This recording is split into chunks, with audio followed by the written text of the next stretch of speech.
BooBaes.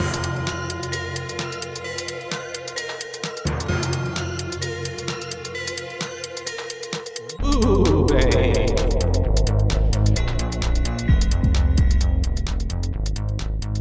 Hey, Baes. Hey, Baes. It's Joshua. And Caitlin. And we're not here for a long time, but just long enough to encounter and escape the evil clutches of a Norse god. Oh, Dun, good. dun, dun, dun.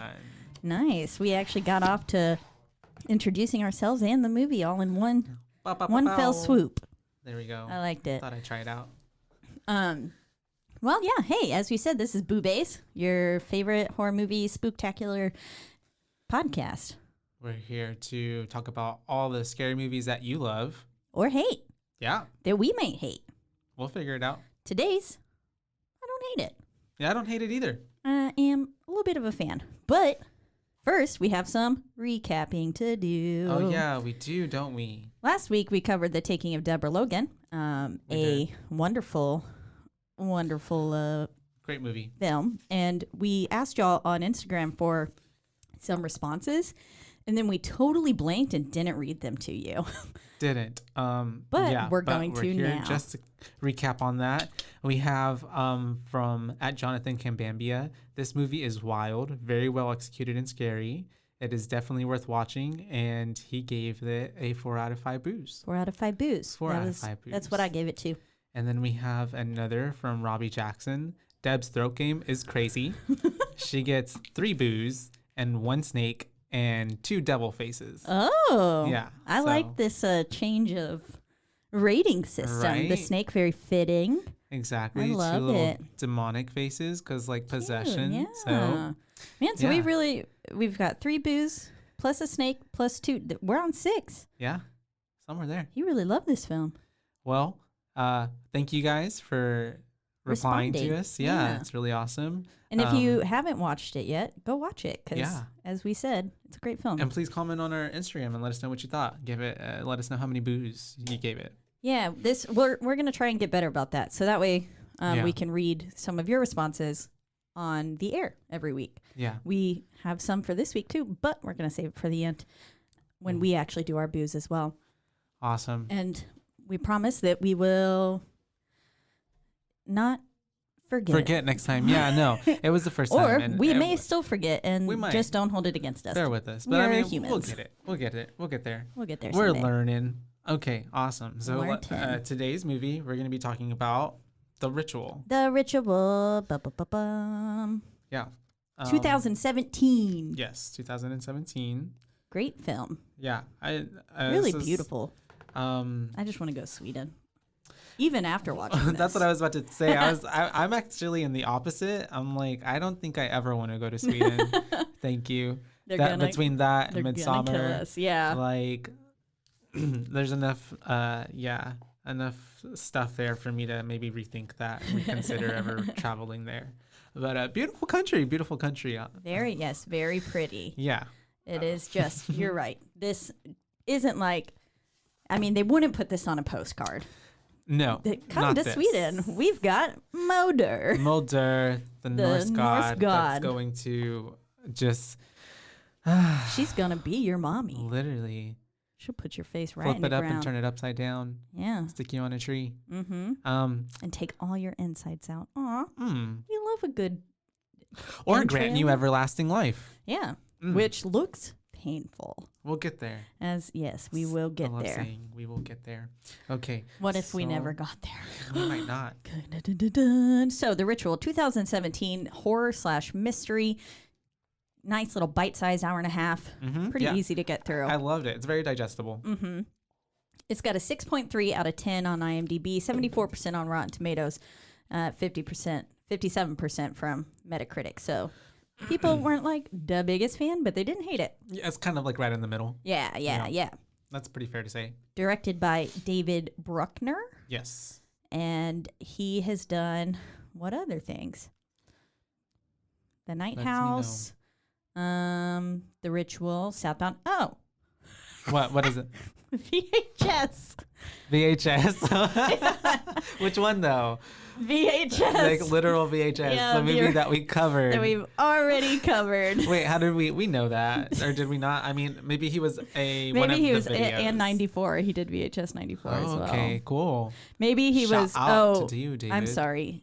Yeah, no, he was a director, known for director of VHS. He was a producer for VHS 94. Okay, gotcha. And also for VHS. And he's a writer for VHS 94 and VHS. Okay, so he had a big hand in Hats VHS. off to him. Good job, man.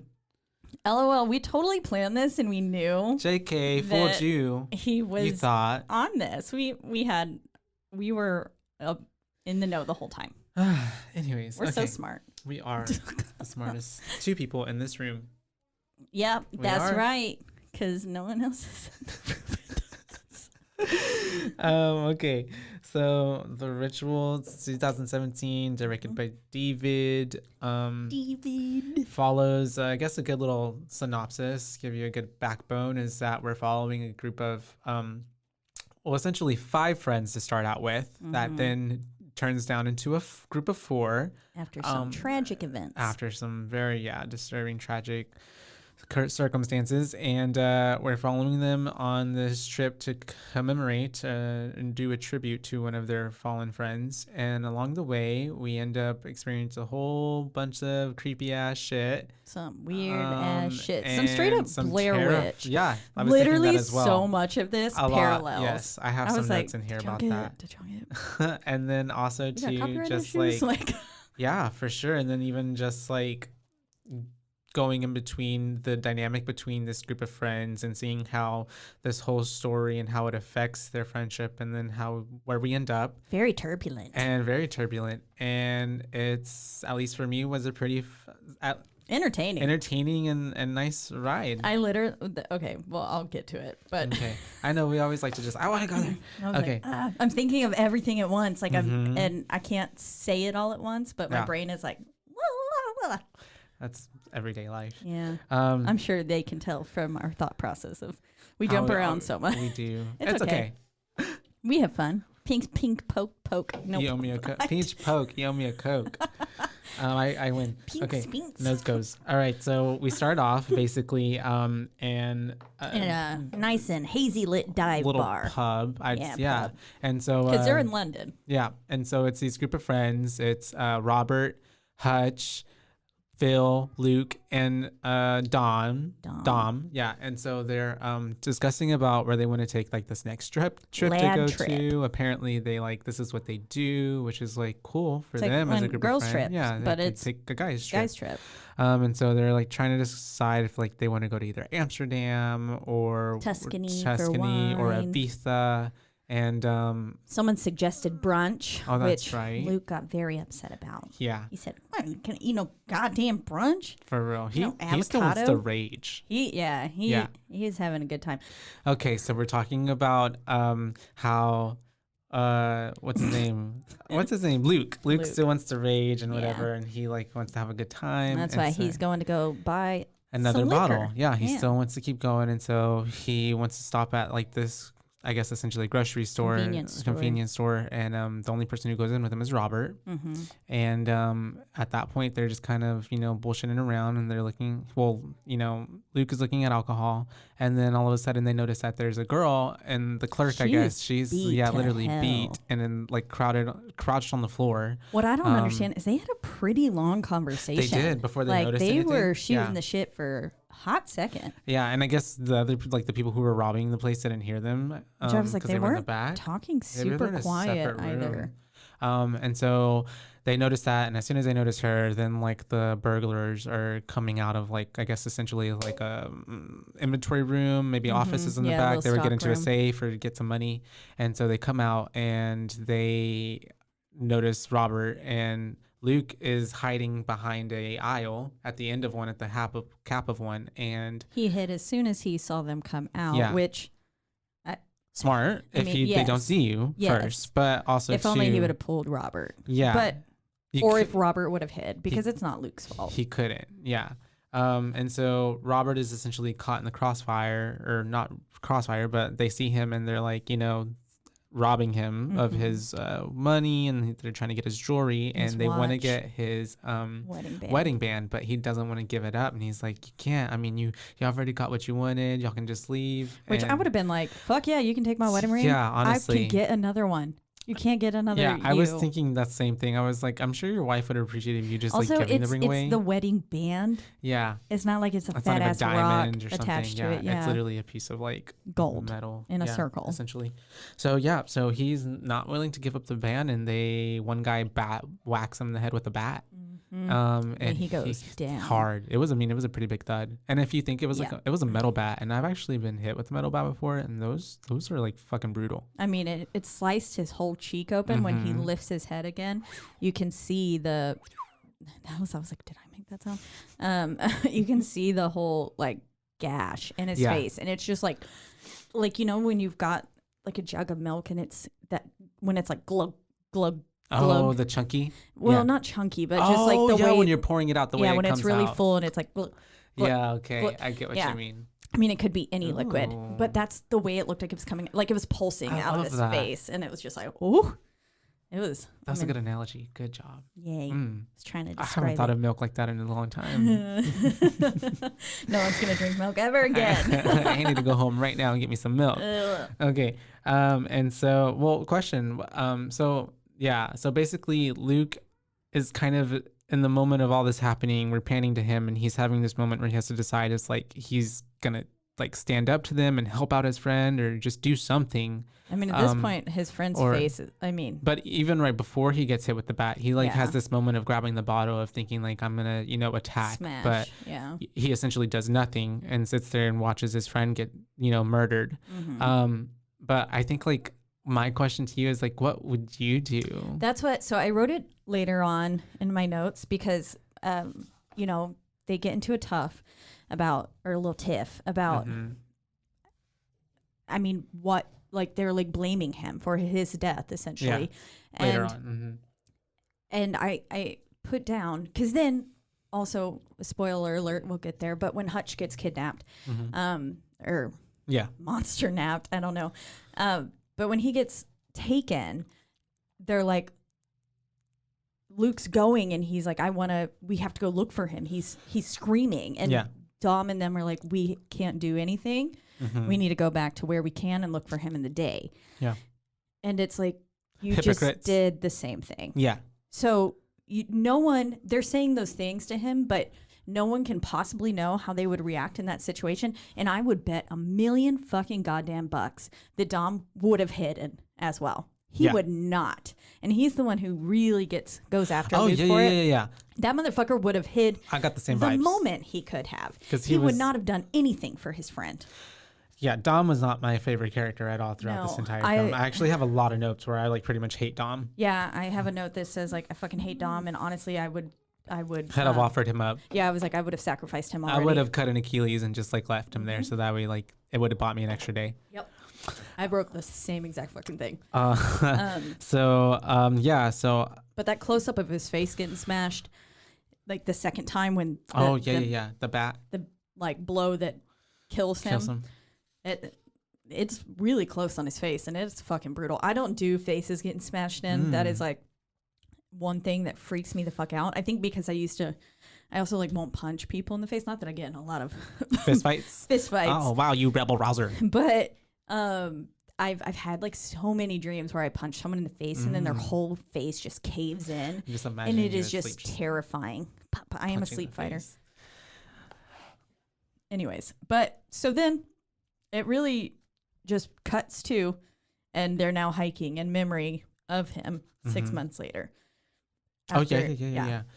So they wake up in the tents, and then they're on this little hike in order to reach a peak to pay tribute to Robert since he died, and this is the trail that he wanted to do, that he requested for the trip to be earlier in the movie. And all of them were not super fond on the idea of hiking. Yeah. Maybe except for Hutch. He seems to be like an outdoorsist. Yeah. He seems like that was probably kind of his vibe. Or he at least Luke was like, really? hunts. You want to go hiking? Yeah. And Dom clearly didn't want to do shit. I'm pretty sure he's the one who suggested brunch. So that sounds right. Yeah. But I will say, I need to say real fast. So once Luke gets out of the tent and everything, there's this kind of loud whirring sound, like whirring, WHIRRING sound that's kind of happening. And it's really filling up like the silence. And then all of a sudden it cuts and like the ritual is growing, like the actual title showing, and it's growing, and then it cuts to just absolute silence and goes back to Luke. Yes. And I just really appreciated that part. I will say I did not appreciate a lot of the music in this movie, though. Okay. I thought it was poorly placed Gotcha. and often confusing. Like I couldn't tell if that was a sound happening from something else or from the score. Or from them. Okay, yeah. Gotcha. And so it just seemed a lot of the time a little too over the top. I noticed it too much. You know what I was going to mention too is that I actually watched the movie with captions, with subtitles. Yeah. And so that kind of helped me at least to differentiate whenever it would be like, creature and background or something like this. Or, well, there was still a few bangs and stuff that I was like, oh, is somebody like downstairs when they're in the house and stuff later on, that I thought maybe that someone had knocked something over downstairs, and then I realized it was in the score, and I was like, just the music. Yeah, there was just some bits are really nice. Some bits worked, but some bits were a little like heavy on the hammer on the nail, like too much. Yes. Like because then you can't tell what's really nuanced and what's like. It was trying to make it, I think, atmosphere. too jumpy in a few parts where, and I just, as I've said, like, I mean, we haven't watched Quiet Place, but I enjoy the silence in horror films. So you want to hear my next note? Yes. I like the score while they're searching for the spot on the top of the hill. Okay, well, I don't think I had made that note yet, so that's I just think that part. There are some. The rest of the movie is shite. That is just that only part, you guys. No, there were some good moments, but there were some moments that definitely eclipsed it to the point where I was like, I took note of the fact that I didn't like the music. I love it. That's funny. Yeah. No, hey, that's fine. You have your opinion. I have my opinion. That's what makes us the BooBaes.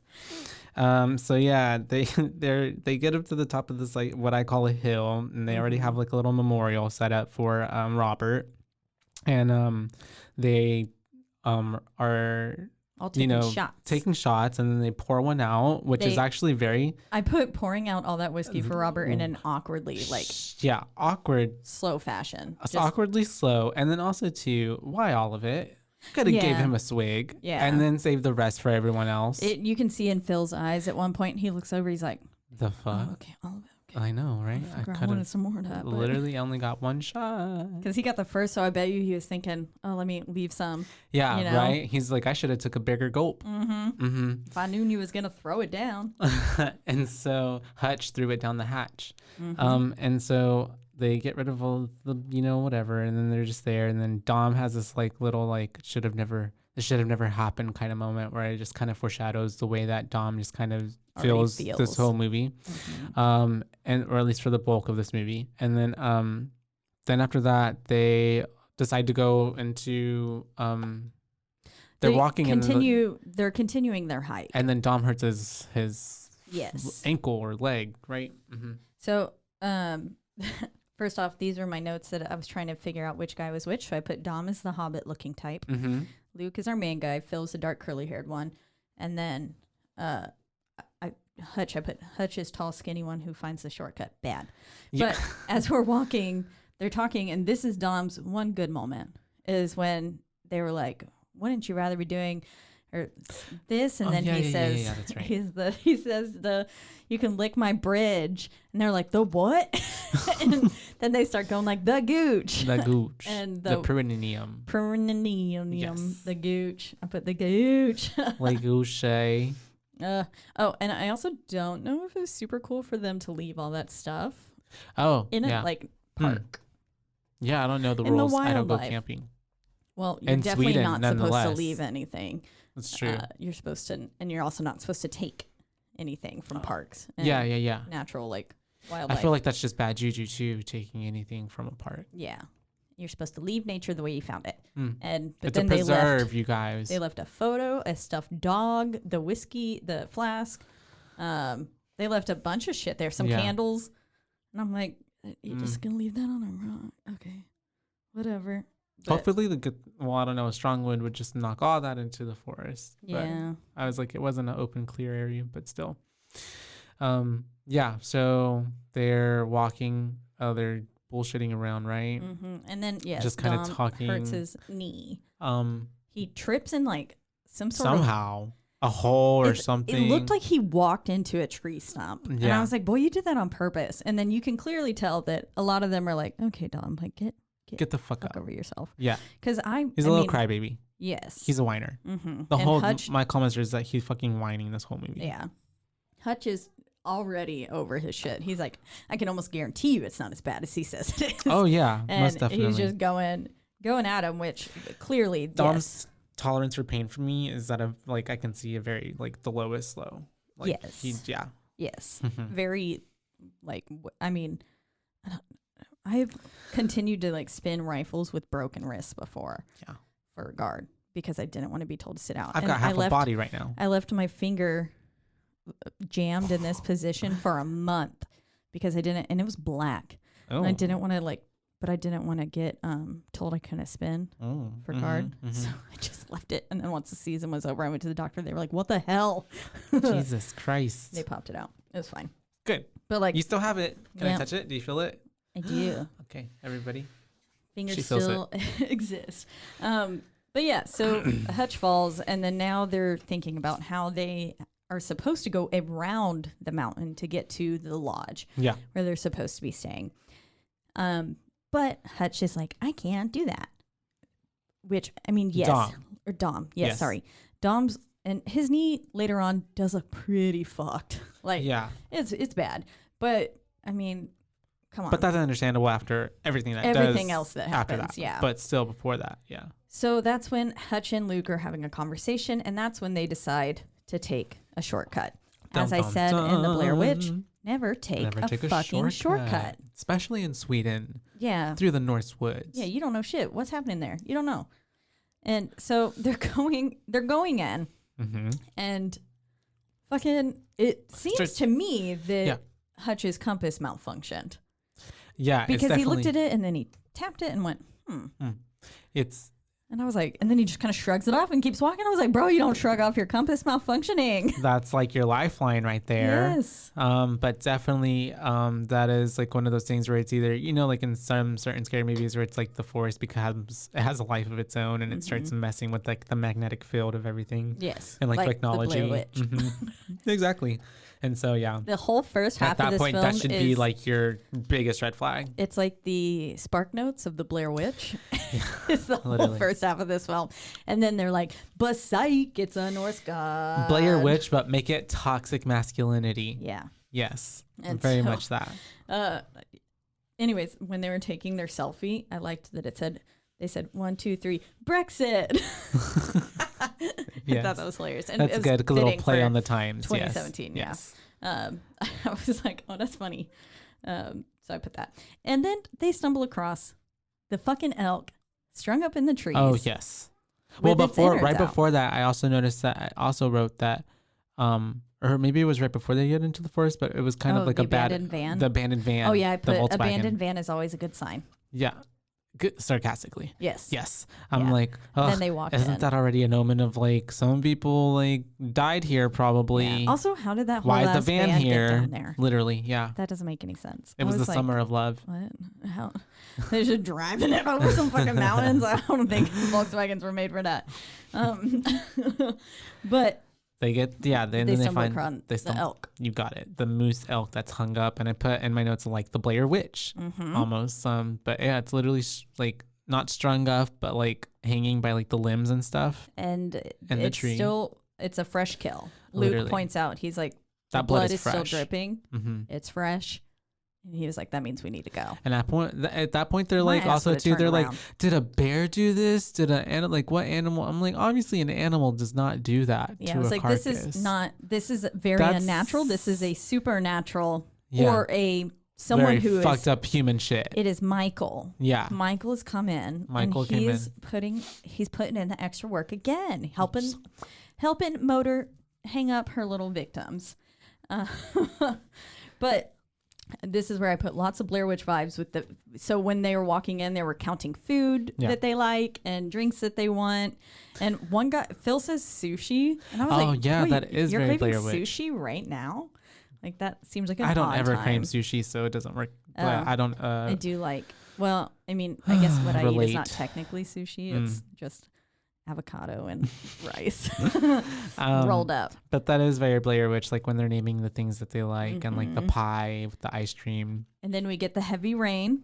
Just like the Blair Witch. Yep. Oh. And then they find weird symbols carved Everywhere, into a tree. all the trees. They find Yep. these little symbols that are like a different language, obviously, and they're everywhere.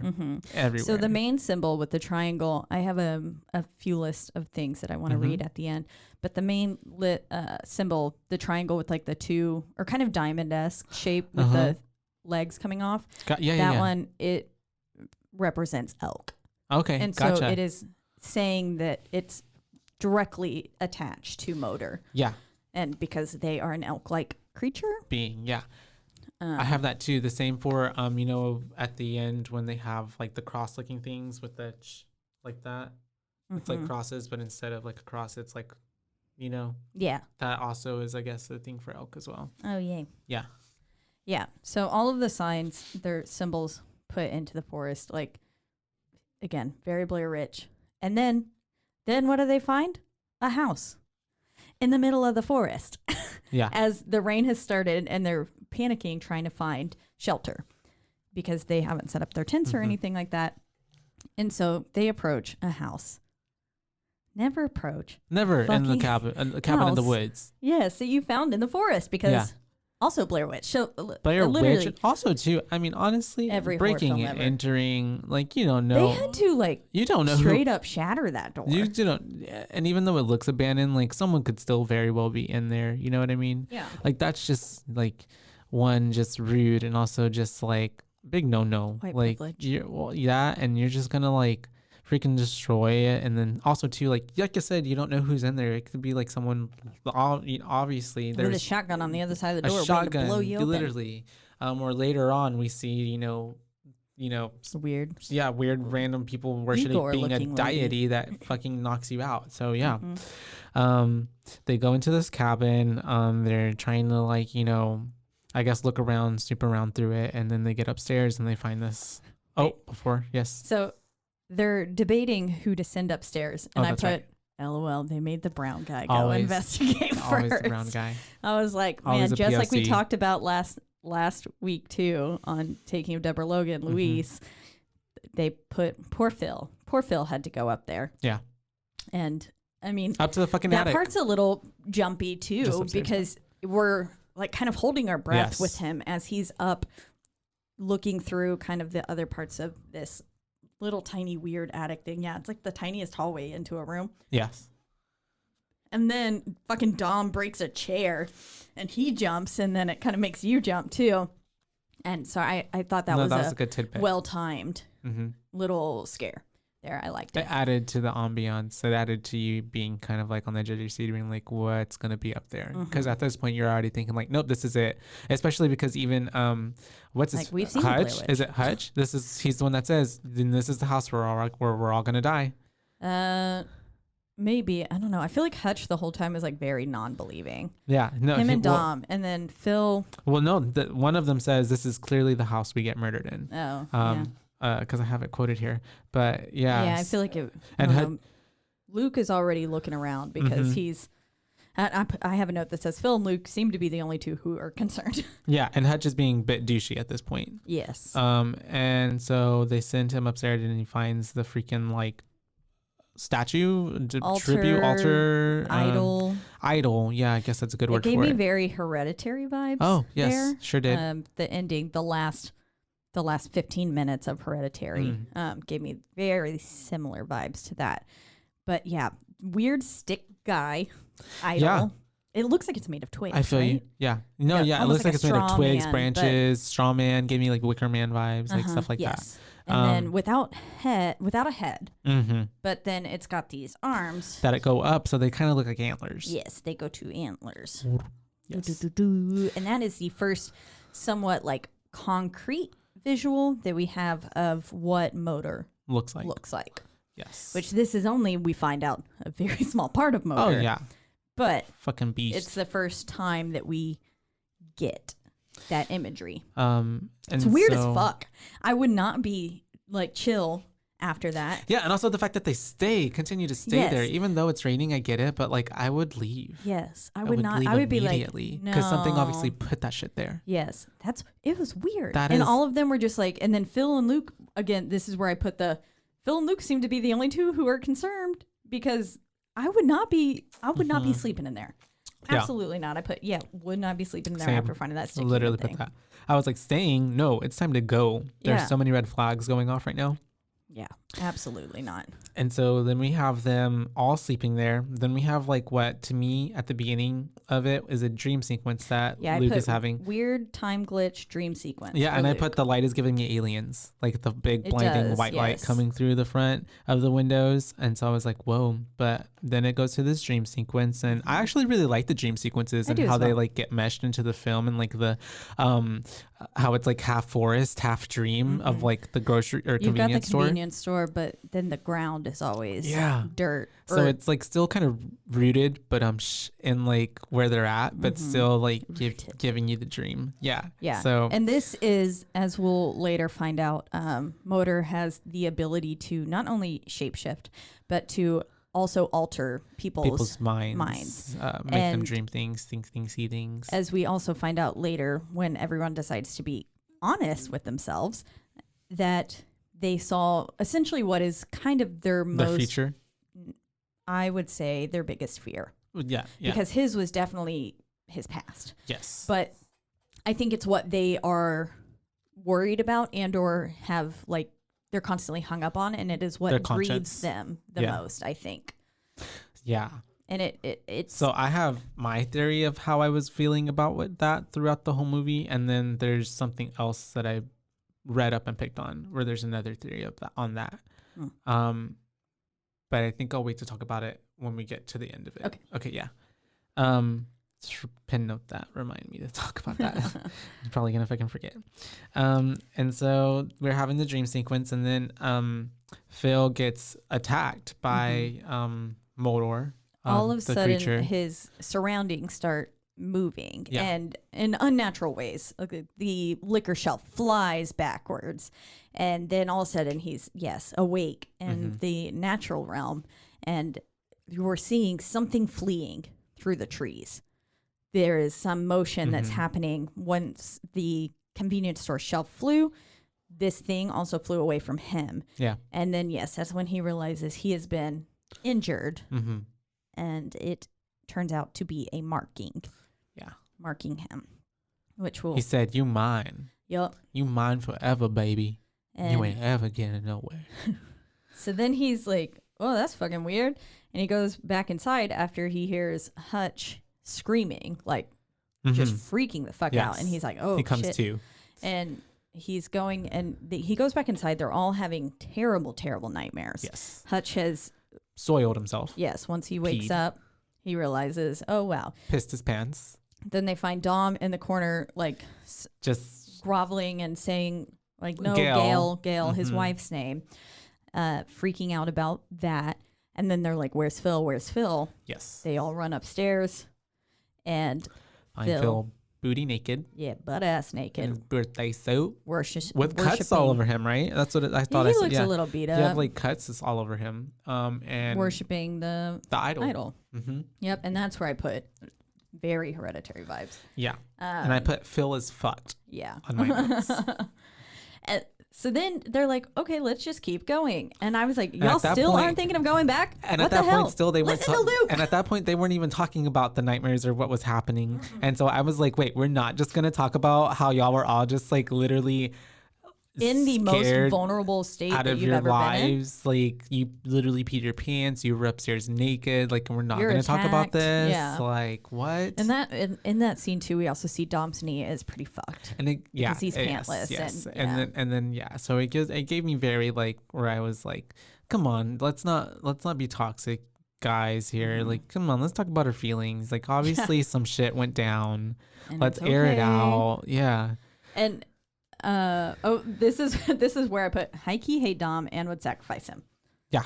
Because he's just saying, like, they're trying to talk about it, and no, they just keep saying, like, stop, like, let's not talk about this. Yes. Bullshit ghost stories. You know, Hutch is just like, I'm just worried about getting out of here. Like, that's it. Yeah. Like, and Hutch is like, I literally pissed myself, yes, so I don't want to talk about this. And I'm like, maybe this is the exact reason why you should talk about it. Yeah, because clearly something scared the piss out of you. Yeah. Literally. And so they're just being very not yeah, smart. they're not acknowledging. They're just like, being what's dumb happening. as fuck. And then they find this path. Dom's like, well, look at this path. And they were like, path leads to civilization. And I put, yeah, y'all don't want that civilization, the wrong civilization that is at the end of that literally path. It is a bad idea. So they start following the path. Phil's continuing to talk about it. He's like, nah, like this would not, I have never done anything like that.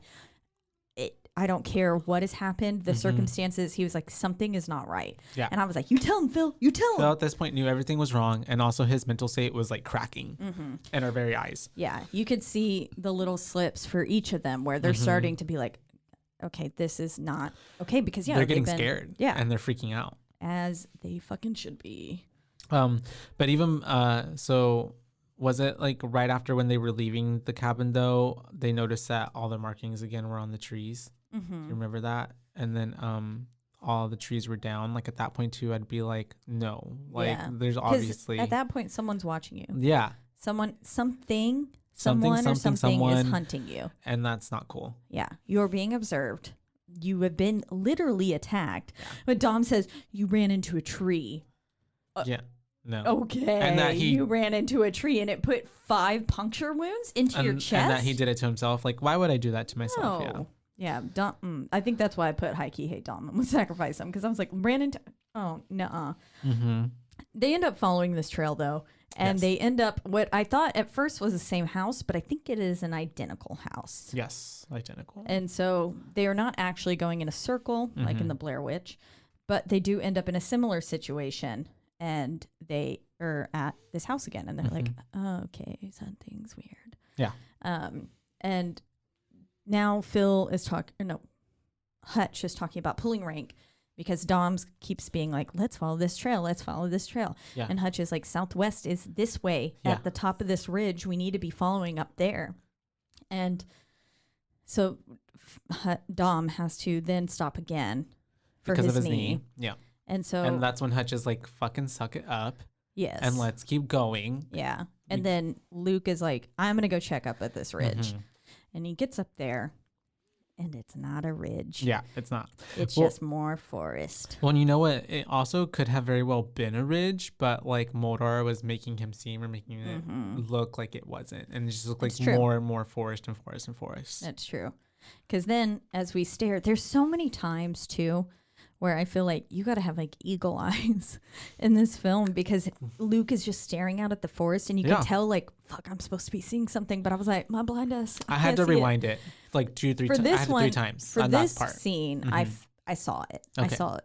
But there are other times where I thought, okay, maybe am I missing something? But this one I saw it, like, because it's there, and you kind of see the hand peeking around the tree, and you go, that's a little weird, but then it moves. If the anything, hand slides back, and it goes, whoop. Yeah, nope. So this scene, like, and then it scurries up. Is like what I feel like I would recommend people, like, just at least if you're gonna watch the movie and you think at some point, like, I'm not gonna sit through this whole thing, like, just at least wait until this scene happens, and then you can decide if you want to continue watching the movie or not. Yeah. Because this was like, I really enjoyed the scene and the way it like made me feel. Yeah. Like it's so creepy. It's so like, I imagine myself in that like situation. I would have shat and pissed myself, and like I would have already jumped off the mountain somehow. Literally, like, it is so scary the way that this hand, like, at first you don't notice it, but then it just slips away. Yeah. And then you hear like the music, or not the music, but like the sound effects, and then he just starts running, and then it's just so good. And the whole creature scurries up the tree. Yeah, and it's so which is good at producing that fear. And yeah, love it. It was, yes, very well executed. And so Phil Luke, I mean, freaks out. Oh yeah, that's a fat hard pass from me. Yeah. No. Yeah, so he runs back. He runs back and he's yelling out at them, telling them that they gotta go.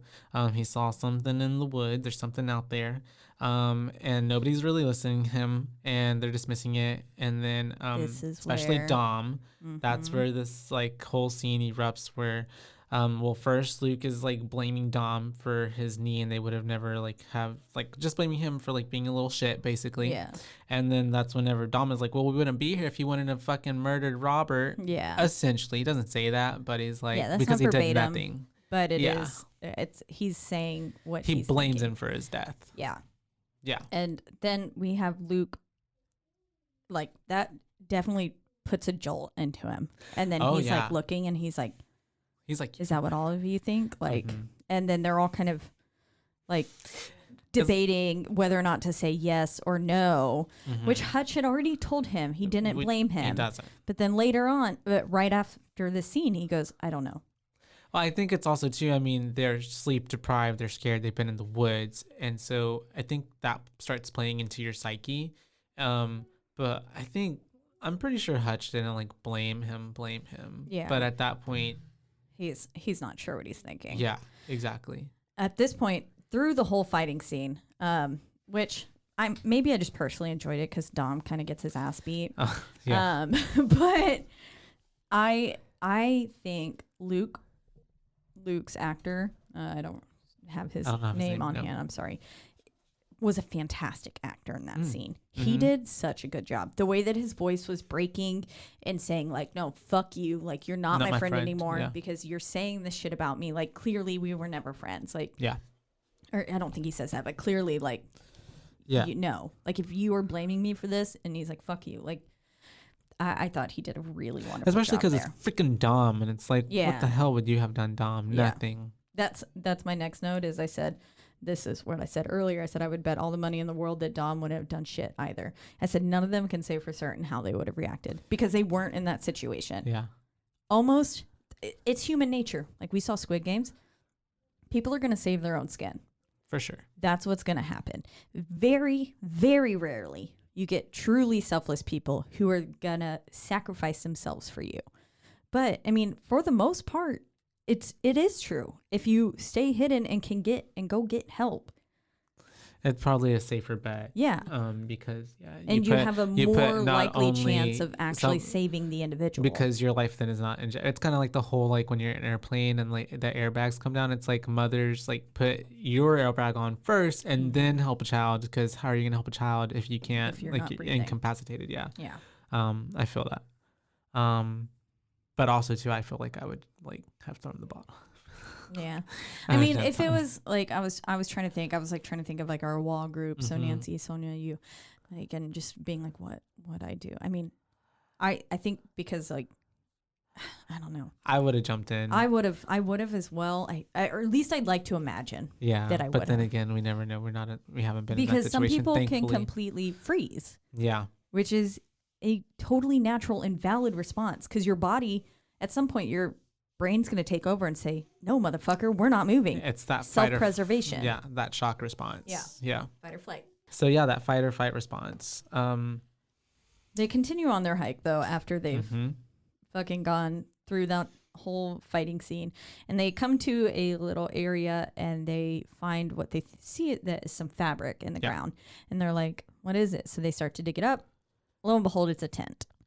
It's a tent, and it has the wallet of some individuals in it, who I believe is the girl who... Yes, she's the blonde girl. Yeah, tells him some little tidbits later. But...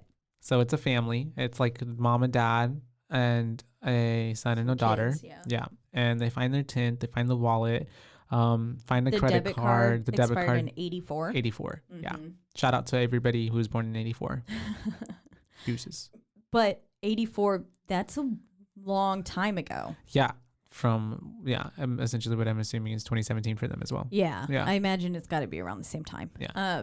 But so that already there's a bad sign of like, damn. That like, oh, wow. Because also it was miraculously well preserved. Wasn't it? For that long 84, of it, I was all like, those years? It's been like 20 years. is. And Yeah, to be that shallow on the ground and stuff too, like not even buried under that much stuff. Yeah. Yeah. I was like, that's a little vicious, but whatever.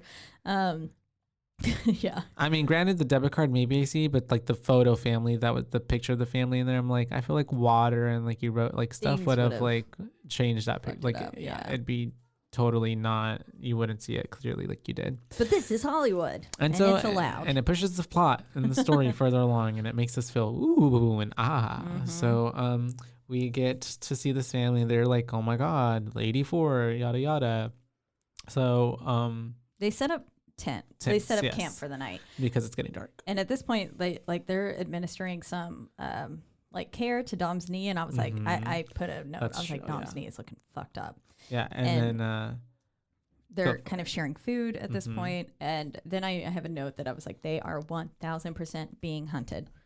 Something is following them, and then it cuts to like after all the little chit chat and stuff that's not super relevant. They wake up. We wake up with Luke in the tent, hearing something outside of the tent, heavy footsteps and some growling coming. That was really scary. It was. So the when Luke then goes to unzip his tent, I jumped. Yeah, because the zip was really loud. It was really loud. It came from the silence. I think they did that on purpose. Yes, right. And I thought that was a beautiful jump scare, but my whole body went, oh, and then I was like, oh my God, I just flinched. You clinched. I did. I was like, oh.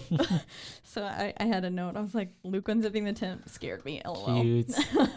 But yeah, no, I feel that because that scene for me was very frightening as well. And also Blair Witch vibes. Yes. But he comes out and he's starting to slip in between reality again. It's another dream sequence. Is fucking with his head. Or, I wouldn't necessarily, they're not even dream sequences. It's just like his mind. Yeah. Yeah. At this point, his thoughts are being manipulated and he is seeing things that are not there. And then when he finally comes to, he sees Phil is like sitting there screaming and like hitting the ground and stuff. And then that's when they realize Hutch is missing. Yeah. Well, because Phil is actually saying he took Hutch. There was something here and it took Hutch. Oh, okay. And yeah, I couldn't. Yeah, because you can't really tell because he's like being hysterical. He's hysterical. Yeah. And Hutch is taken, and all of a sudden you just hear like it's dark, and you just hear Hutch screaming in the background, and they're like, "Oh my God!" And that's whenever Luke is. Well, they go running for him, trying to search for him. Yeah, immediately they all do 3 takeoff, but then they are like, "Look, we can't do anything for him in the dark. We can't get separated from our tent because then they will be fucked." Like it is all logical. Everything that they're saying is logical. Yeah, and overall, it's just a really horrible situation to be in. Yes, not ideal at all, and that's what Heather and Mike did. Yeah. And Blair Witch as well. Sorry, but this is Blair Witch 2.0. So I'm going to keep calling back Blair Witch. But so it cuts to them. They're waiting. It's still the morning.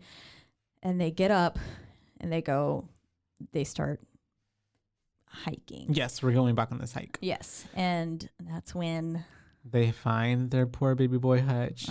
Strung up in the tree just with like his the insides torn out. Moose thing like they saw earlier. So it's that was a foreshadowing moment for them.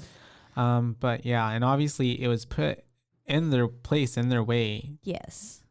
Like that they would be going. Phil later says, this thing was placed here like they knew. It knew we were coming this way. Yeah. And I put Phil speaking straight facts down. Literally. Phil knew what was up. Unfortunately, Hutch had a lot of the supplies on him, so they had to cut Hutch down, and they had to go through the dilemma of whether or not they are going to bury obviously they can't bury, but like Dom is like, we can't just leave him here. This way. Yeah. Which is understandable. But they had to take his body down, obviously, because that's nicer. Yeah. To get the get all the stuff off of him. And then I think Dom covers him with twigs. Yeah. Basically. He's like, okay, fine. Have it in their own way, this little memorial to him. And then we have them, I guess, continuing on, right? Yep. And this is where I put some of the music is distracting and poorly placed. So apparently around this time, I found it annoying enough to take note. Gotcha. But this is where they get to like the fork in the trail, right? Yeah. So they come to the little like water area and they see that, okay, like there's clearly some civilization down that way. And they're like, not going to go. Now they've got the idea like, okay, maybe we don't want that. That's right. Yeah, they see the little post in the ground or something. That's right. That are burnt. Yes. And yes. Then Luke goes up and he can see out of the forest and he can see down, and then he sees these little like flames inside the trees, which we later find are those little posts that are lit on fire, basically like little pathways. Yes, leading to the this village civilization. Of people. Yes. And so they're continuing along that, but while they're going, they are kind of bickering when he comes back. Oh yeah, that's right. And the creature has taken Phil. Phil is gone. And he eats him right up. Why not? Before Phil is like, we heard something. Yeah. Snatch. And then snatch. And then you get the flashlight whopping all over the place. Just like, a little bit. Yeah. And it's the way that I kind of saw red for like half or 2 seconds. So I was like thinking maybe that was blood going in front of like the flashlight, and it gave like this good little like filter. I don't know if they did that on purpose, or that was just me seeing red, but I was like, oh, that's his blood like spilling out everywhere. We'll give it to him. And so then we have Luke and just about to call him Judd, Dom running around because they got separated and they're like being panicked and scared. And then Luke runs into a tree. Yeah, Luke runs into a tree. Oh, and that's where I was like, a note like that. Again. That's how my nose, like when I hit my nose at BSR and I ran into a tree, and now it's got this little crooked bend to it. You can't tell, I promise. And so yeah, hits the tree, and then we're back at the convenience store, right? Little mind trickery going on. And then that's when it cuts back and Phil is gone because the flashlight drops from midair, drops to the ground. And that's how we know, okay, Phil, I mean, obviously he was already like pretty fucked, but now it's like, caps. Oh, he got Phil dead. Phil dead. Phil dead.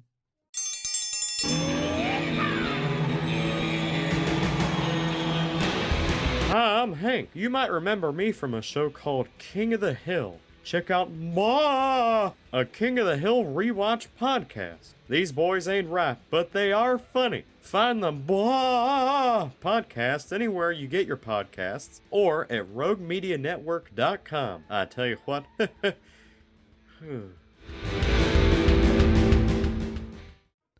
And then he's sitting there looking for him, and then he finds Dom hiding by a tree. That scared me whenever he sees Dom and he's like, yeah, because I jumped. Dom's little face looks kind of creepy poking out through those branches. So I would have fucking screamed. I was scared. But then they keep shining the light out, and I put, keep shining that light out so it can find you. Yeah. Motherfuckers.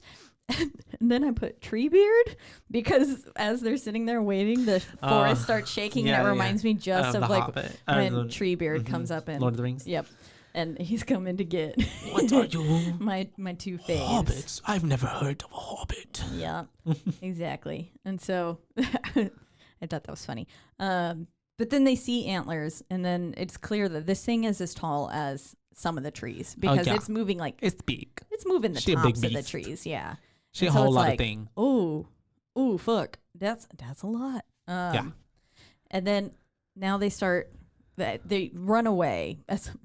They limp away. Oh, especially Dom. Yeah, and they're going and they end up following these lights until they get to those little fires, and then they find find Phil strung up on a tree once again, placed and like almost he was impaled. Yeah, much as some others are later. But he was just. But it also too was like set up in the way of like it almost like made them like kind of like turn. A wolf shepherding sheep, lambs to the slaughter. Mm-hmm. That's what I was getting. They're being herded. Yeah, and so that's when they go and they're running and they go stumble upon into another house with someone praying to a stone. Which I've got a fact about that later. And then this old lady like knocks them out, or they all get knocked out, and then they wake up chained to the walls in this. What I'm assuming is a basement, first level. I guess it's the first level because you can see out the wall. I can see outside. Yeah. Yeah. So chained up though. Yep. They're chained up, and the weird old lady who I put looks like Igor, like. Comes in. She's trying to give them food and drink. Well, you know what she was giving me? Have you ever seen the Crudes? Yeah. She gave me the grandma. That's what she was giving me. Hold on, I'll look up. But like demented. Yeah, not pleasant grandma. Mm-hmm. But she's trying to give them food and tries to give him water. Yeah. She gives it to Luke, but denies it to Dom. And then that's whenever Luke is like asking why not, I think, or something like that, or something. But she shows him her mark on her chest too. Mm-hmm. And then it's like, oh, he's been marked. Mm-hmm. See, look, it reminds me of Igor from the Young Frankenstein. Gotcha. It does, yeah. She reminds me of that.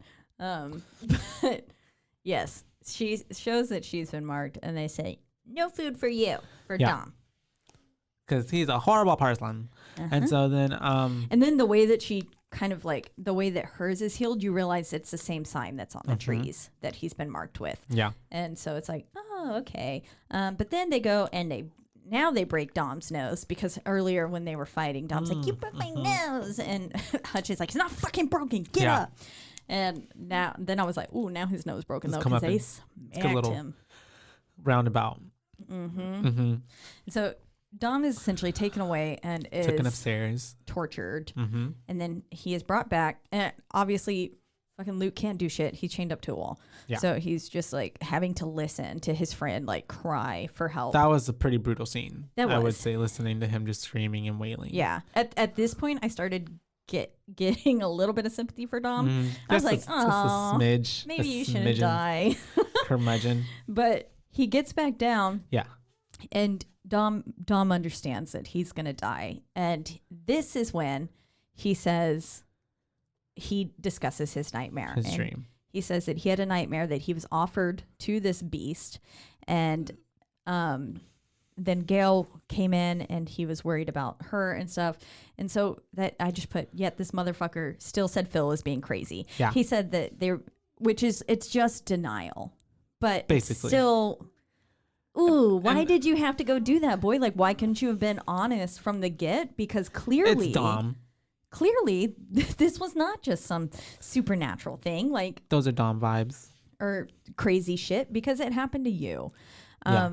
But I do love the scene where he tells Luke, he says, you live. Like, you tell my wife I love her. And that I tried to get back to her. Yeah. And then he says, and you burn this place to the ground. And... And essentially that's what ends up happening. Does. Yes. And so I really did like that scene. I thought that was good. I was like, okay, Dom, good job. Whatever. Maybe one redeeming quality, but not so much. That and the gooch. It's the way that, okay, so what I was mentioning earlier. Was it the taint? It was. That's another word, right? I think, yeah, so that is. Okay. And so for me earlier, what I thought essentially was like Modor playing or reeling at people's like conscious, like their deepest, darkest secrets, I guess, what I was getting at is at the beginning I'm thinking like Dom murdered someone named Gail, like, because at that point there was no mention of what his wife's name or anything like that. So someone like Gail was someone he murdered. I feel like they mentioned his wife's name or his wife enough that I was able to, I immediately was like, oh, that's his wife. His wife. Yeah. I was like, no, because the whole time I was thinking he murdered someone named Gail. And he gave me those vibes, like creeper, like, and then I felt like that probably could have been an interesting plot line as well. Yeah. But then there was also essentially, like you said, because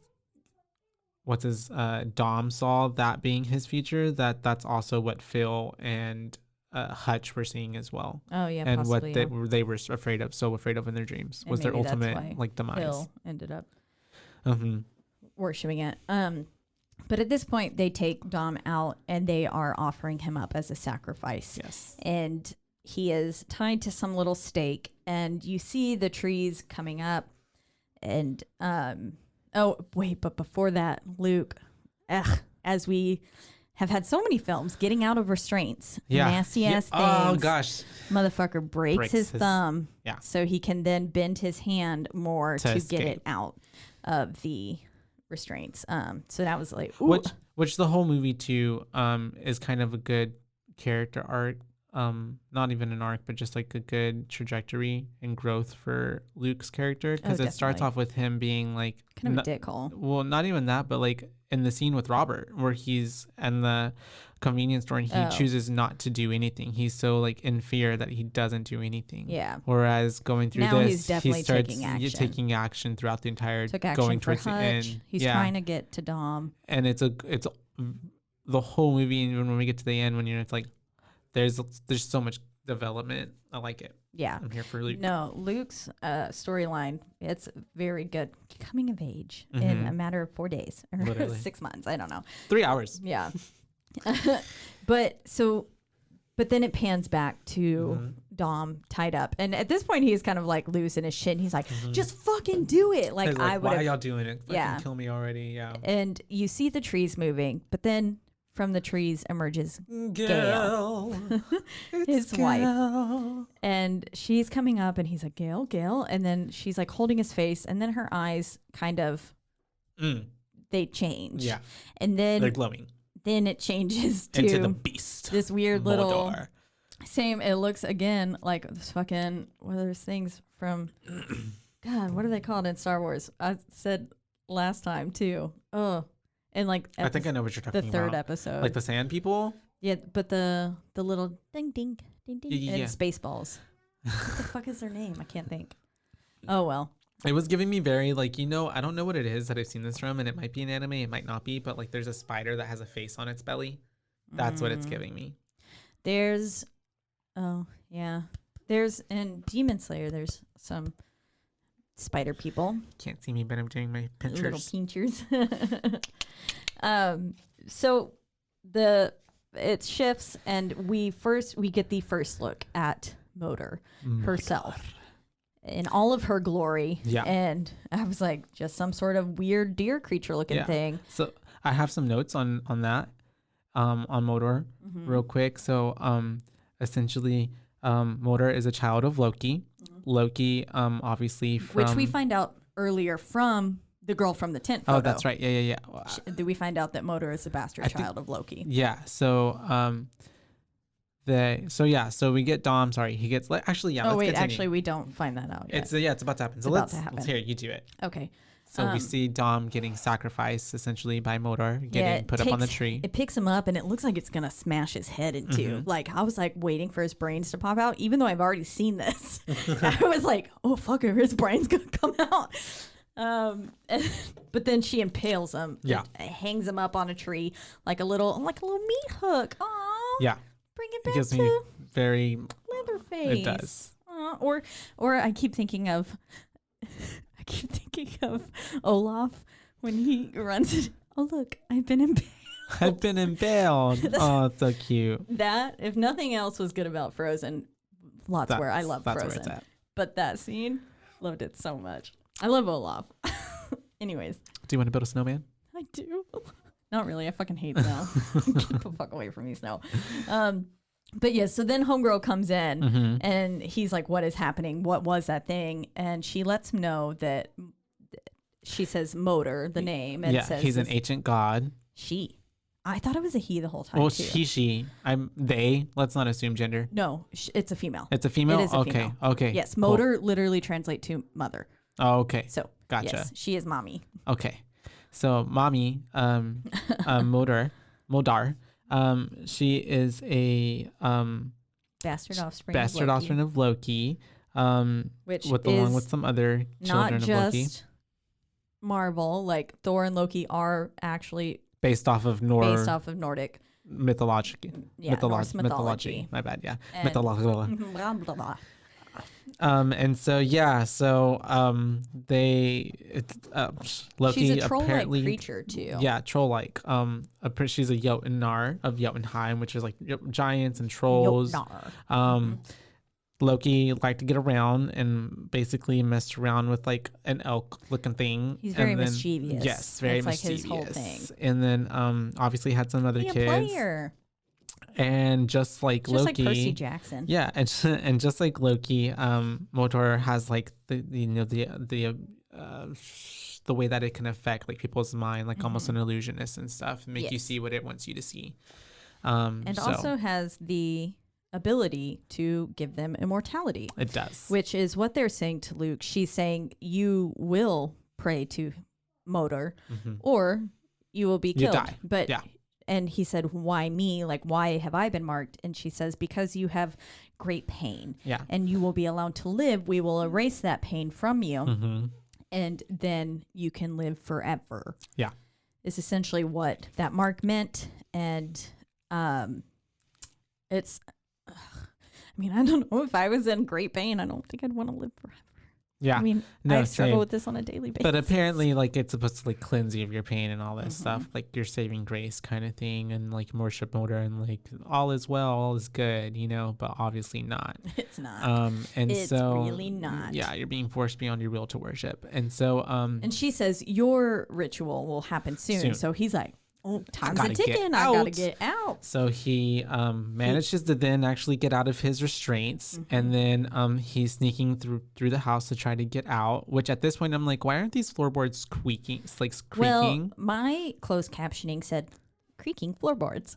I didn't hear it. See, okay, and mine didn't go off. But they were there, and so then he finally goes upstairs, right? And that's when he finds the because he keeps hearing some room. growling. That's right. Or like noises, strange noises coming from upstairs. And then also he's kind of forced upstairs because someone is coming through the door. And so he's like, okay, fuck, I gotta get up there. And so he goes up. He gets a torch from inside the room, but he opens the door and there is some sort of, almost looks like a church service of dead people. Yeah. It's like they're lined up in pews, or like that one scene in Halloween Town when they're all in the theater. Oh yeah, Halloween Town 1. The Yes, original, yeah. Yes, I remember. And they're all like watching the screen of like Vortex and Doom. Yes. It's kind of like that, but there's a person at the center who is a borderline skeleton. These people look mummified. Yes. And essentially what it is that is what immortality gets you. Looks like, yeah, because you're living forever, but your body still ages. It's not beautiful. It's like dying. Like it's like basically Twilight a corpse. Yeah, no. Something. So you basically turn into what almost looks like those like twig-looking branch idol-looking things were. Yeah, with like, you know, like when you get like a bacon wrapped chicken or something. That's what they look like to you. Yeah. Okay, I can see what you mean. Sure. Yeah, okay. Really but yeah, they're looking a little crispy and they ain't cute. And no, it's definitely not how you want to live, because then you're there just like stuck in the attic, just like fucking worshiping forever. Can't even do anything. Yeah. And you're just old.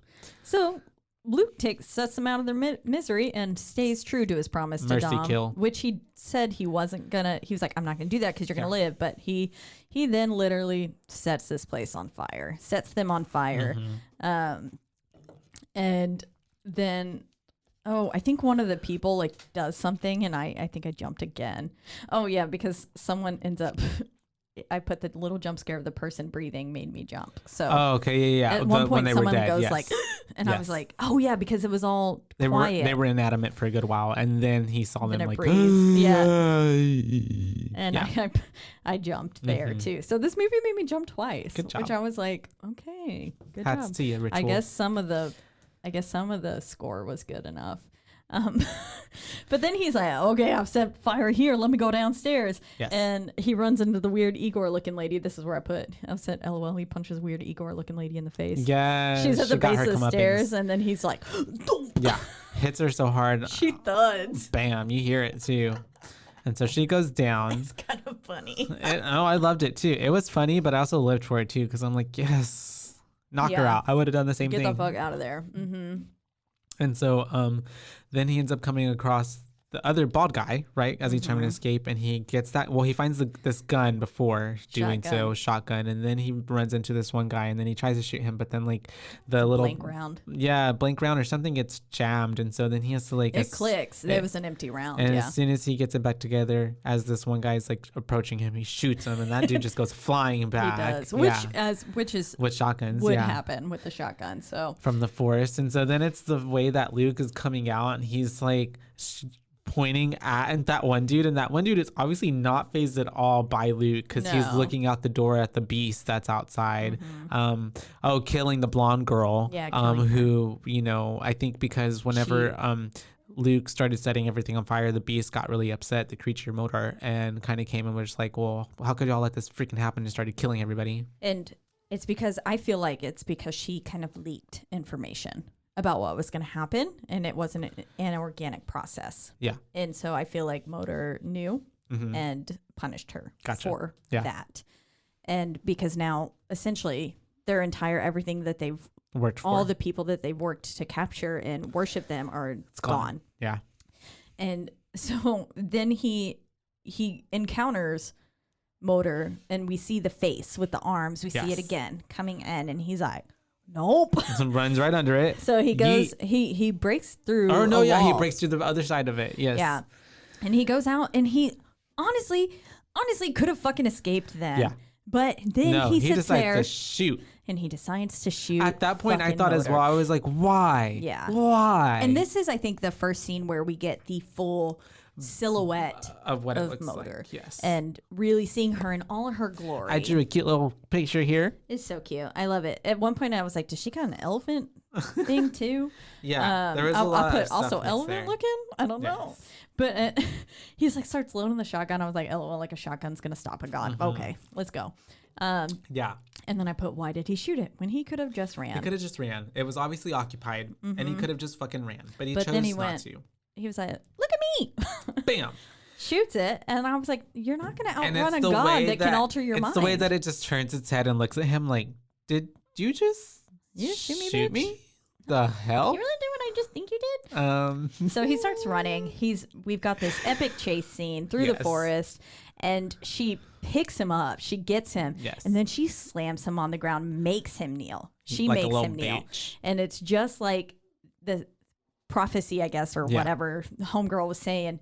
You will. She was like, no, you will kneel. Yeah. You will kneel before her, and she made him. And okay, but at this part. What was it for you? What did it? What was it?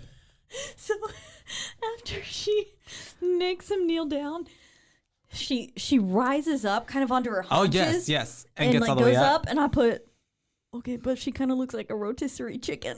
Oh, she does. Yeah, because the top part and the little hand. The way I was like, that's a yes. rotisserie chicken. That's hilarious. It does look like that. It very gives much the silhouette of a rotisserie chicken. I started Not el pollo cracking loco. up. Oh my gosh. I loved it. That's cute. No, yeah, I totally feel that. And then, the hands for feet kind of thing, whatever pinchers, like that was creepy. Yeah, her little, because she's got like human arms that are somewhat long too. Yes. With the little hands and then the little vagina-esque looking face. And with All the in eyes, all, I felt like they did a really good job with like this, with the creature design. the creature design capturing, because it was all based on a book as well, and then also from like the myths, the legends of it. Like they did great. They Like, did. It was really good. But at this point, he then hits her with the axe, and she's like, what the fuck? And she starts chasing him, but he makes it out of the forest. I put, he made it out, wee! And then I put, although I'd want to be dead if all my friends were just murdered like that in front of my eyes. Well, I was it's like, the way that he makes it out, and then we get this very beautiful, lovely scene of him looking back because Motor apparently can't leave the forest. cross that threshold. Can't cross the threshold, and starts like roaring at him, and so he Starts roaring back. And this scene can be a little comedic, but also too. But also, I did appreciate, yeah. like, man, what this guy just went through, and he's just like, he's maniacal. It reminded me very much of Sally at the end of Texas okay. Chainsaw Yeah, Massacre. for Like sure. that, just kind of like, holy fuck, did I just make it out of this? That roaring, and he's just like letting all of his emotions out. Like, yes. fuck, you know? Yeah, very much so. Because at that point, you're just basically like literally, there's nothing left. You're just Yeah. like, no, Yeah, fuck. literally Like, that's nothing is it. left. And then, so after he gets done roaring at Motor, he turns around and there's a road. Mm-hmm. Like you see literally. a car drive by, and I was like, fuck. I was like, there's a road. They were pretty close to civilization The whole this entire whole time. Whole time. It's the way that I'm and- pretty sure they were right next to it the entire time, and Motor or whatever just like literally had them in that much of like a trance or whatever it is, the illusion that they were lost the whole time. So that's that. And we get the ending scene is he's walking off, and we can assume only to go towards the lodge to get help and let people know what he About just what's going on. encountered. Yeah. And then it cuts to the black, and roll credits. The ending happens. But it's the way that also too, it's also like you kind of almost want to be like, oh, what a good ending, like he made it out. But like also too, like no, because he made it out, but yet what is he supposed to tell people? And all of his friends are dead, and it's just gonna look like he went crazy and he literally murdered all of his friends. That's so true. He's literally, but the way that their bodies are like up there, I feel like would be I don't know though. to do. I don't know. So a few tidbits here. So I was looking up a few things, and I came across Villains Wiki for Motor, and I want to read this like borderline dating profile to you that they have for her. So it says full name Motor, alias the creature or the god by her followers, origin the ritual, but that's not. Anyways, occupation Norse deity. Power and skills, vast supernatural powers, shape-shifting, speed, strengths, esokinesis. Hobby, being worshipped, hanging either sacrifice or intruders who are not worthy to her followers. Who's behind door number 1? Their hobbies include goals, be worshipped by humans who enter her forest. Crimes, murder, torture, stalking, abuse. Type of villain, paranormal deity. I feel like her forest could be an innuendo. Oh. But I thought that's amazing. I just love loved that whole setup. I was sounds like I a love girl it. boss to me. Yeah, set really me up. though. And so here's just a little bit like more physical description of her. It says she appears as an enormous elk-like monster with bright yellow eyes, skeletal head with antlers, and a pair of human-like hands on her head. And she stalks travelers who enter her forest and marks the person who has suffered from emotional pain. And that person is given a choice: worship Motor or die at her hands. And those who are not are tortured. So fun. But that's her. And then these little details from, there is this article I found on originally another place, but then I found it on Screen Rant, and it is 10 hidden details you missed in the film. Okay. I did notice some of them, but I think reading this gave me a lot, because I don't know a lot about Norse mythology. And so going off of this, I mean, I know like the basics from Thor and Loki and Odin. Like I know that. Yes. But I don't honestly know a bunch. So I didn't really realize like all the little subtleties. It reminded me very much of The Ring, and with all the hints that they wove into the film. Yeah. This was where very it's much like when the you same watch way. it again, you're like, They really went above and beyond with everything that they were doing. Cool. So when we get to Igor Lady / Crude's grandma, worshiping inside the house before they are knocked unconscious and then chained up to the wall, she is worshiping the Kirkby Stephen stone. And it is actually a real stone that is supposed to depict Loki being chained up. And it is it's on display and housed in St. Stephen's Church in Kirkby Stephen in Britain. The stone is thought to depict the Norse god Loki bound and chained. And so it's a nice little reproduction there. So that was a nice little tidbit of an actual historical artifact. That's awesome. That is real. Yeah. So that's really neat. And we've talked a little bit more about the Jotun, yeah, and Motor, and so we've already talked about that. But being trolls, giants, stuff like that. I like it too because it gives more credibility to the movie, and it just adds more to like, this movie was this movie was thought out. Yes. This movie was like there was a thought, like people actually put really hard work into researching and learning and like getting the background and the history of like the mythology of it. And depending on what you believe, could be real. Yeah. Of course. So, so like, you obviously don't want to like patronize or appropriate or like be disrespectful. Like I like that there was attention to detail for this movie. Exactly. And so according to, or going off of that, attention to detail, the creature design, you said you loved how she was designed. Yes. So in order to create Motor, director David Bruckner brought on Guillermo del Toro and regular Keith Thompson as the creature designer.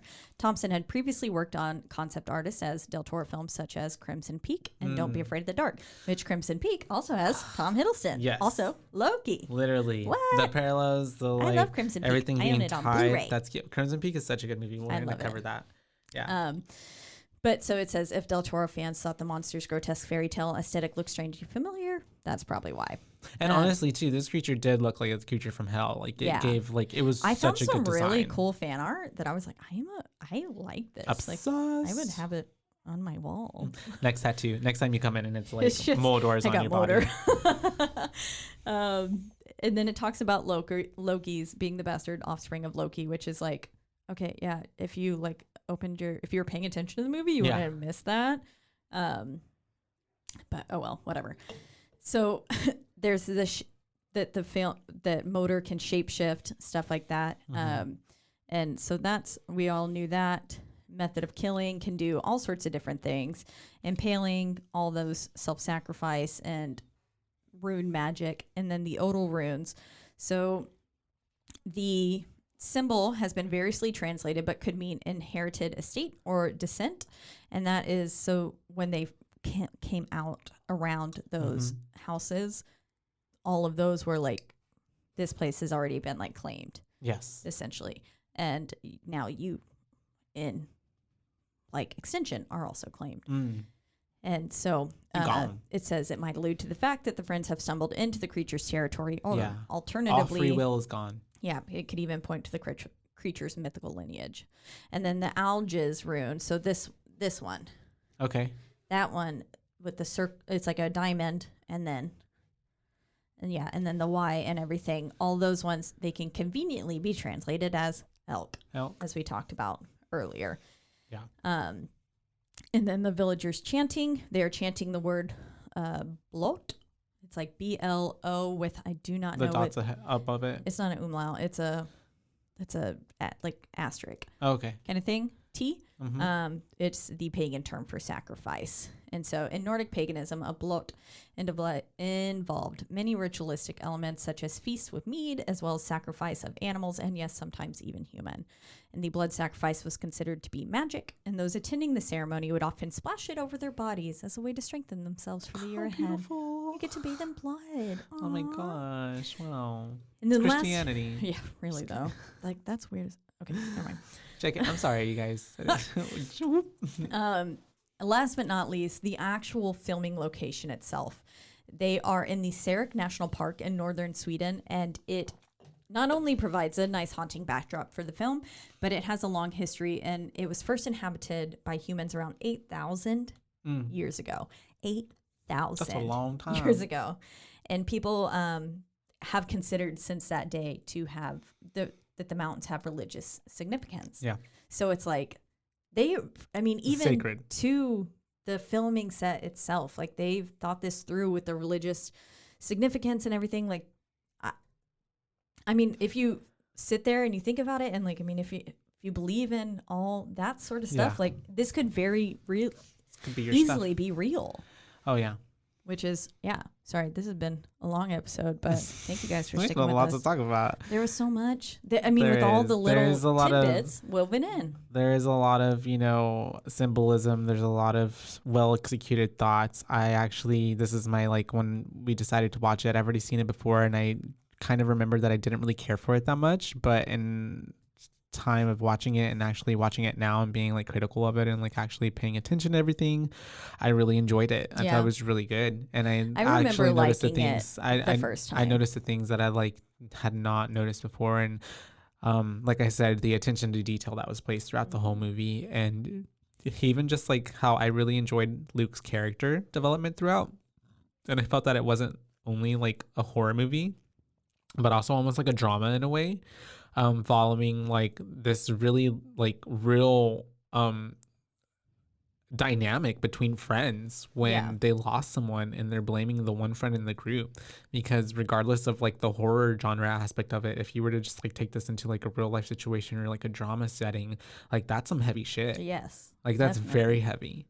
And it's to have that on your conscience, and that's very entertaining. Honestly, I wish that I hope that there's maybe point me out to it, a movie that's like this, where it's more drama, and it's not the horror aspect, where this happened to a group of friends and they're all trying to figure out how we deal with this, how we evolve, how we grow, and how we deal with some people blaming this person for the death, even though it wasn't their fault, but even maybe it could have slightly, or that's really interesting. Yeah.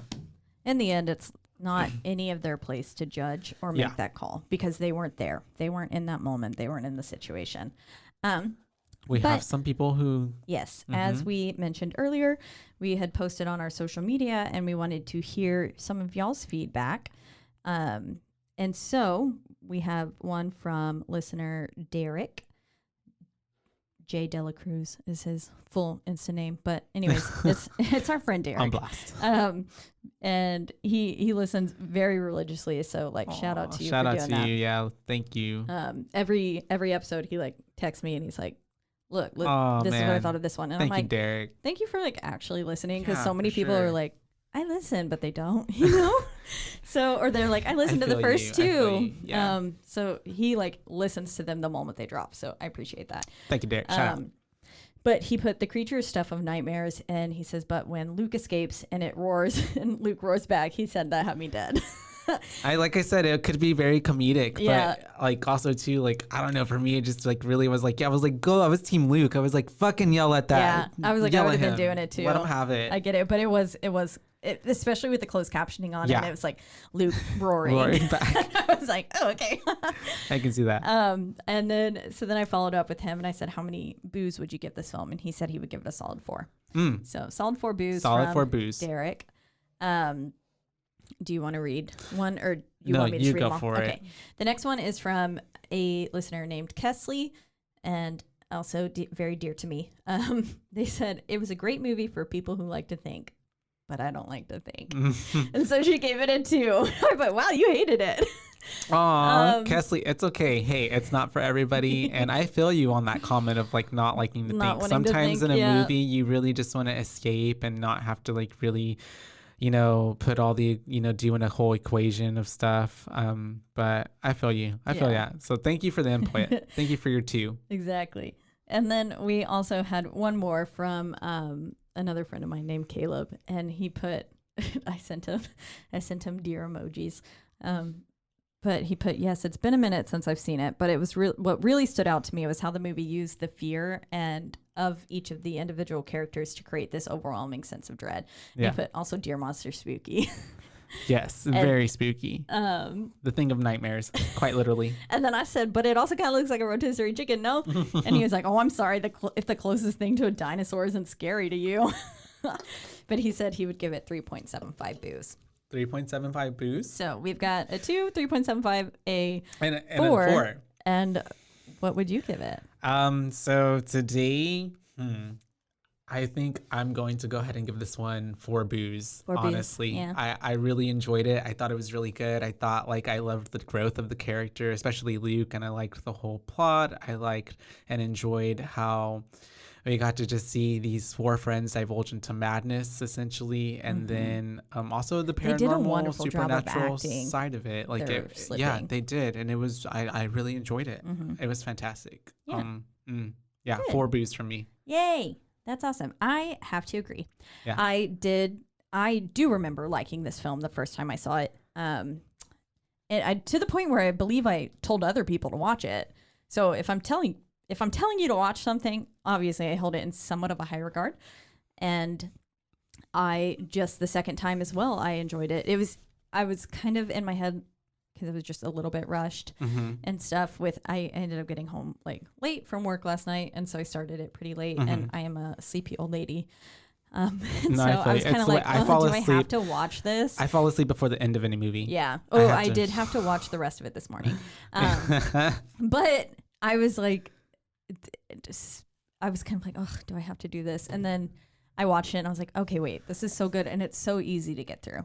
So it easy is. to get it's through. Very digestible. Like I said at the beginning, it's super easy. And then once I learned all of the just other little tidbits like tied in, it adds to it. It does. Yeah. It really I would brings the film to a next this. level. Yeah. Yes. I agree. So yeah, solid 4 from me as well. So we've got 3 4s, a 3.75, almost a 4, and then a 2. So that knocks us down to probably a 3.25. Girl, you know I ain't gonna do no math. I'm doing math in my head. I don't know. Do it. It's okay. I've got my tough calculator on my Apple Watch. Oh, nice. I just have a scar on my wrist, but oh, that sounds bad. We'll divulge into that Never next mind. time. Well, as always, though, we are in the lovely Rogue Media Media Network studios. We have Aaron and his wonderful orange child here. Yes. Little Cheeto Puff boy running around. Little ghost taking child. good care of us while Mike is getting new legs. Shout out to Mike. Shout out to Mike. We miss you, bud. And your old hip. But also, Aaron, you can be here all the time, too, because we love you. Mm-hmm. Yay. But they take great care of us. They make us sound good, and they fix anything that we ever ask them to. So I appreciate it. You can also find us on exactly one social media platform, being at BooBaes Podcast. And that is on Instagram. And that is BooBaes Podcast, not with the babes, because we're not the babes, we're the baes. That's right. Yes. And that is where, if you would like to have your feedback of the film, of any film that we Featured are going in to the cover, show. featured in the show, if you would respond to our Instagram stories where we post the morning of, we'll post different little tidbits for you to respond to that week. So look forward to that. At the moment, we're recording on Wednesdays, so keep your eyes peeled on Wednesday mornings. Otherwise, it'll be Sundays. Or actually, we'll probably do that Saturday because we record Sunday morning. But anyways, we hope you had a lovely Tuesday. You can listen to this. Comes out on Tuesday. So many days of the week. So chaotic. I love this. You know what? Yes, you guys. Monday, Tuesday, Wednesday, Thursday, Friday. Every day. Listen to BooBaes. Binge it. Yeah. Repeat it. Eat it. Day. Sleep it. Work it. Technologic. Oh. Yeah. We both went. Well, that's great. Different ways. But we found each other in the middle. That's right. And you can also find us on a bunch of streaming platforms. Like Apple Podcasts. That's right. And Spotify being the other big one. If you are curious about other platforms, look it up yourself. Yeah, they're out there. We're out there. But you can find us on Spotify, Apple, and Stitcher. I guess Stitcher is the other biggest. We're floating all around you, waiting for you to tune in. We are ghosts into the network. And if you are listening, though, please do not forget to rate, review, and subscribe. That is the only way. And listening. Tell your friends, tell word of mouth. If you are on Spotify and you cannot review, then please just follow us, listen, and tell your friends to listen. Yeah, join the cult. Yep, join our little cult. BooBaes. It's cute. And I think that's it. I think that is it. So until next time, bye, baes. Until then, bye, baes.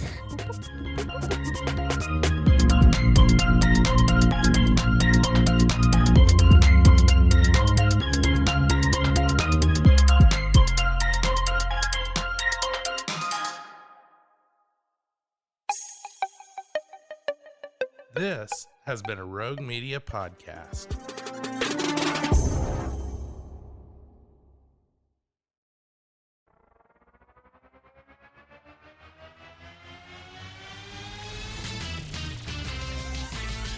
Frozen, heroes. Gonna tell you about frozen heroes. Gonna tell you about. Hey, I'm Zach. And I'm Mike. And we have a fantastic new podcast to tell you about. Bros, Foes, and Heroes. It's the two of us looking into the world of comics, breaking down some characters that you may have never heard of, and some that are just absolutely ridiculous. Yeah, so Zach comes up with a character each time, and I go into it just completely blind. I don't know who this person is or what their abilities are or anything, and basically I guess we kind of go over their origin story and just some of the ridiculous stuff that maybe, especially Golden Age stuff. Oh, Golden Age stuff is always the best, and we will make sure to highlight all of the shenanigans and just absolute weirdness of everything. Yeah, that's right. So subscribe today and follow us on Instagram at Bros, Foes, Heroes. And if you don't, I know where you live. Not really, but please subscribe. Frozen heroes. Gonna tell you about frozen heroes. Gonna tell you about.